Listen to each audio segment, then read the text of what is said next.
दोस्तों, हम आप लोगों के समक्ष प्रस्तुत करते हैं लक्ष्मी जी और किसान की कथा।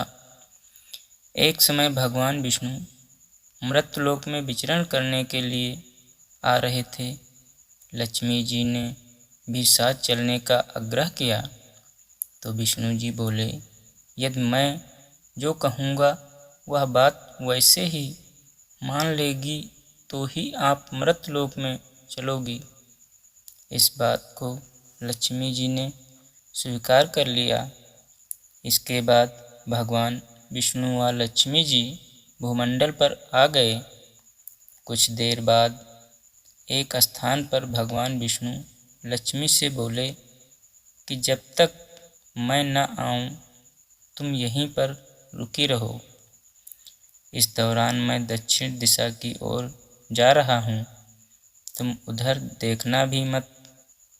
विष्णु जी के जाने पर लक्ष्मी को कौतूहल हुआ कि आखिर दक्षिण दिशा में ऐसा क्या है जो मुझे मना करके भगवान खुद चले गए। दक्षिण में ऐसा कोई रहस्य जरूर है। यह बात लक्ष्मी जी को बेचैन करने लगी। ज्यों ही भगवान ने राह पकड़ी त्यों ही लक्ष्मी भी पीछे पीछे चल पड़ी।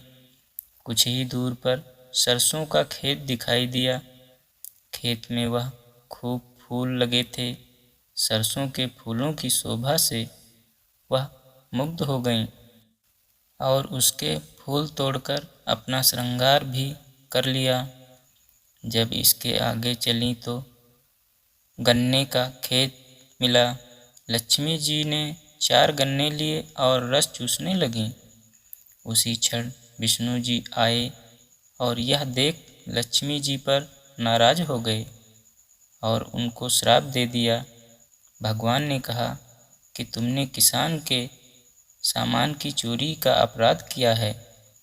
अब तुम उस किसान की 12 वर्ष सेवा करनी होगी, यही तुम्हारी सजा होगी। ऐसा कहकर भगवान उन्हें छोड़कर क्षीर सागर चले गए। लक्ष्मी किसान के घर रहने लगीं। वह किसान अति दरिद्र था। लक्ष्मी जी ने किसान की पत्नी से कहा कि तुम स्नान कर पहले मेरे द्वारा बनाई देवी का पूजन करो और उसके बाद घर के काम व रसोई बनाना। ऐसा करने से तुम मनवांछित फल मिलेगा। किसान की पत्नी ने लक्ष्मी के आदेशानुसार सारे कार्य किए।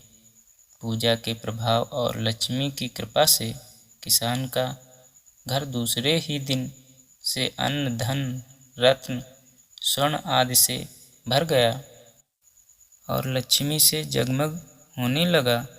लक्ष्मी ने किसान को धन धान्य से पूर्ण कर दिया। किसान के 12 वर्ष बड़े आनंद से कट गए।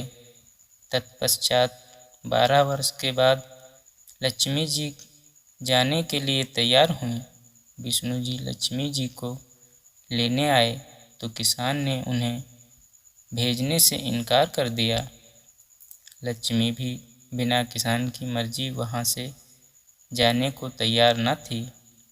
तब विष्णु जी ने एक चतुराई की।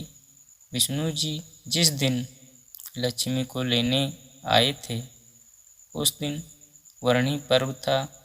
अतः किसान को वर्णी पर्व का महत्व समझाते हुए भगवान ने कहा कि तुम परिवार सहित गंगा में जाकर स्नान करो।